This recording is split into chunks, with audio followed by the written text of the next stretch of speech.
If you've been watching TV today, you know that thousands of children walked out of school across America demanding the passage of new gun control laws. This follows the mass shooting in Parkland, Florida, of course. The walkout is being hailed by a ruling class as an act of moral bravery, but of course students do not act independently, brave as they may be. They can't act independently. They're under the control of adults. In this case, by definition, they're in school. So when you hear 16-year-olds scream, "Hey NRA, how many people did you kill today?"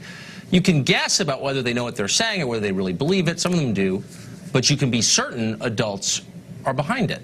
And they are. Today's events were organized by the Women's March with the support of dozens of other groups, from Michael Bloomberg's gun lobby to Planned Parenthood. Celebrities, journalists, political elites across the country cheered them on. The TV channel Nickelodeon went dark for 17 minutes to show support for, quote, kids leading the way. In New York City, a student die-in was joined by the governor of the state, Andrew Cuomo. In Baltimore, that city spent more than $100 grand in taxpayer money to transport students to anti-gun rallies. This in a city with one of the highest murder rates in the nation, a city that cannot afford trash cans or street lights. Meanwhile, in Alexandria, Virginia, 65 students walked out of an elementary school, as if kids under 10 can go anywhere by themselves. Now, whether you like the kids or like what they're saying, and you may, but you should be opposed to this, because kids should not be used to advance political agendas, anyone's. Why? Because they're children. They're not old enough to have the perspective that adults do. That's why we don't let them vote or drink, or if today's protesters have their way, buy guns. And so it's wrong to exploit them, which, by the way, is exactly what is being done to them today, what the left is doing and has always done, from Mao's Red Guards to right now. The ANC in South Africa used kids as political props in the 80s. Their cause was obviously morally defensible. Causes usually are morally defensible.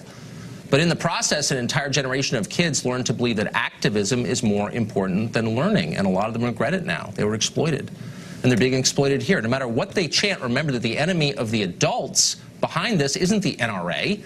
It's anyone who opposes their broader agenda. That's mostly people who have no power at all. So the message from our elites is really simple. Stand against us, and you're against children, and therefore you're a monster. And if you're a monster, you deserve to be destroyed. It's a kind of moral blackmail. Igor Volsky is director of Guns Down America, and he joins us tonight. Igor, thanks for coming on. Thanks for having me. So my complaint is not that people disagree with me on the Second Amendment. I think that's totally legitimate, and I think it's fair to have a debate on this. I probably agree with you, actually. But well, maybe you do. Maybe you do.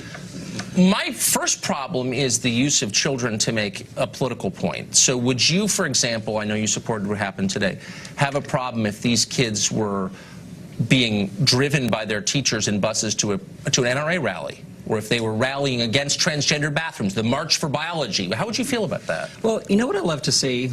I love to see students who are out there engaging in the democratic process, students who are doing really what teachers want them to do, what teachers teach them to do, and that is take part in critical thinking, find something they believe in, and fight for it. I mean, you saw the students in the days... There's no critical thinking here. There's no critical... You didn't answer my question, which is if they were being taken to pro-life marches or anti-gay marriage marches or something you disagreed with by teachers. I just disagree with your premise. I don't think... No, but how would you feel? Would you say that's totally cool? That's my question. In your hypothetical question of, yes, do I think students should be taken against their will somewhere to do something? No. I don't care what it is. If teachers were abetting a march, if teachers across the country were saying to kids, let me help you get to a march that represented something that you found morally repugnant, would you be supportive on principle? Would you say this is them engaging in the democratic process? For guns, for example. I mean, if your premise is, should students be taken somewhere by teachers where they don't want to go, no, I agree with you that shouldn't happen. Would you be for it if you didn't agree with it? The students want to do this. I mean, you heard the students after the shooting. You heard what the students said. They believe this in their gut. And the reason is, Tucker, is because they've experienced these bullets. They've heard these bullets. They've buried their classmates. That's why they're doing this. Nobody's forcing them what you're to doing, engage in this. And I'm not saying that. Kids who are under the care of a teacher who has control of their grades in life are not free agents. They can't act fully independently as you and I can because they are under the control of an authority figure. This is really simple. This is why teachers aren't allowed to have sex with students, because they're in power and the kids aren't. So why are teachers allowed to direct kids toward a political ideology? It's really simple. Because the teachers are not directing students to anything. This is student-led. this is the power of this movement, of this moment, is that we're now in a situation where students are saying enough is enough from the lawmakers who don't want to change the gun laws. Enough is enough from the NRA who wants to just push their guns everywhere agenda and for everyone agenda. We're going to push for change. That's what they're doing. That's what's really inspiring about all of this. But, I mean, if I could just make an obvious, almost technical point, which is that kids can't vote. Kids of the age of most of these students, 16-year-olds, can't vote. So they're actually not in the democratic process. And we've agreed that they shouldn't be in the democratic process. We've agreed that until they can make rational decisions, they can't vote. And by the way, you don't want them to buy guns. So if they're too young to buy guns, why should they be making my gun laws? But you know who wants them to buy guns? The NRA. The NRA specifically Who cares about the NRA? Well, I'm asking you what you think.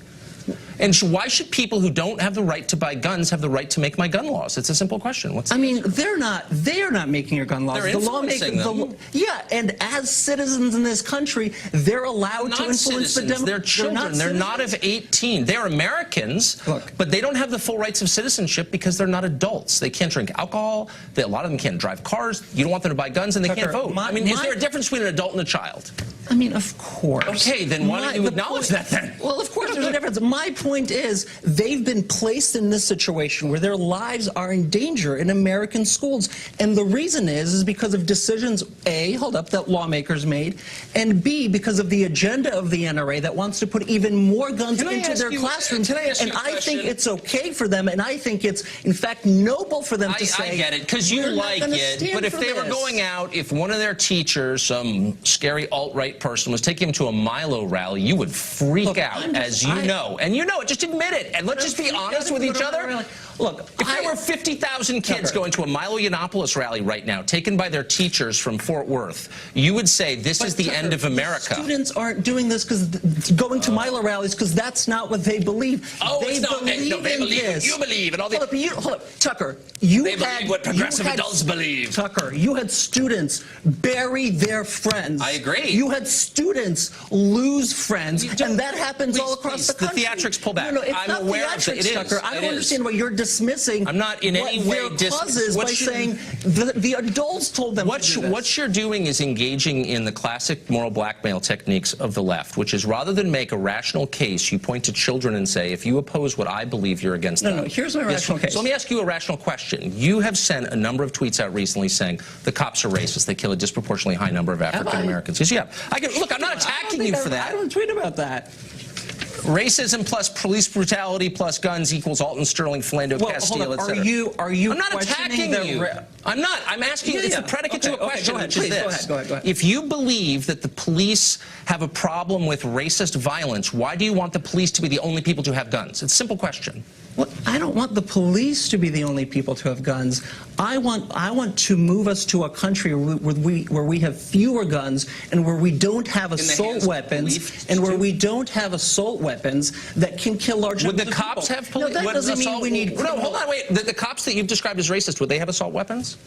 Tucker, I'm asking a sincere question. Why are you racist? I am arguing that racism plays a role in the disproportionate murder of young black men. And I don't know why you're so trusting of police you say are killing people out of animus. You know that's not what I'm saying. Look, I want to have a serious conversation. I'm trying to have a serious conversation. You're telling me I'm dismissing the children. You are dismissing the children. You're laughing at them. I have 4 children. I'm not dismissing the children. You're dismissing these children. Of course I'm not. I think you are. Numerous top Democrats went out of their way to pander during today's protest. Watch. We need laws, not nice thoughts and prayers. The NRA has made me public enemy #1, and I'm proud of it. Are you going to vote out of office the people who take the gun lobby money and put your safety at risk? The NRA has held Congress hostage for years now. These young people have shown up to spring us free. We need a vote now. We need a vote now. We need a vote now. Dan Bongino was a former Secret Service agent and a contributor to NRA TV, and he joins us tonight. Hey, Dan, so what do you make of this? What do you make of this march? Well, a couple things are going on here, and your prior guest did it, and Nancy Pelosi just did it, and a number of those politicians taking advantage of those kids at a rally I thought was designed to reduce targeted school violence, not to pass legislative items on the Democrat agenda. But, you know, shame on us for bringing it up, Tucker. We're the ones who are dismissing the kids, according to the left. But he did two things, your prior guest, which is interesting here. First, he did the appeal to emotion, where they talk about emotion as if emotion is reason in this case. Of course we all feel horrible about what happened in Parkland. That the point stipulated. There's no dispute there. But what he does is he confuses the emotion surrounding the situation with reason and reasonable measures that going forward would reduce school violence. But he did something else that I found particularly disturbing, and they do it too. The liberals do this all the time. They do this utopian fallacy thing where they say things that are clearly nonsensical, designed to make you look foolish. What they do is they say things like, well, we all want fewer guns in schools. Of course we do. But you don't get to pick that. The darn bad guy does, Tucker. The bad guy walks. You think the bad guy walks in there in the school and he goes, oh, listen, there's a sign up that says we want fewer guns in schools. Let me turn around. We don't live in utopia. We don't live in a perfect world. And it's really infuriating having a debate with people who constantly engage in these silly tactics, never want to get anything reasonable done. Yes. And they do this strictly to make you look silly. So how would you feel if your child's teacher were proselytizing about a very specific political view and then took him out of school, put him on a bus, and brought him to a political rally? Wouldn't you have a right to be outraged, since that's not why you're sending him to school? I'd be pretty pissed, Tucker. I send my kids to school to learn, reading, writing, and arithmetic. I don't expect political indoctrination. Now, I don't listen. If a teacher has a political opinion, and it's happened to me before, I've lived in a couple liberal states. I, unlike a lot of liberals, encourage my daughters to go back to school and make their case and make it in a reasonable fashion. And you know what? If the teacher gives them a bad grade because of it, we can go fight that fight. But that's what reasonable people do. They don't encourage kids to walk out of school during the middle of the day. I mean, you know what kept occurring to me today? What happened? God forbid one of these kids walking out of school was hit by a car or something like that. I don't send my kids to school to engage in a political protest. Come on. No, and you ought to pull your kids out immediately if they are exploited in the way these kids are being, in my opinion. You ought to pull them out anyway. It's a joke. Dan, thank you. Great to see you. Yes, sir.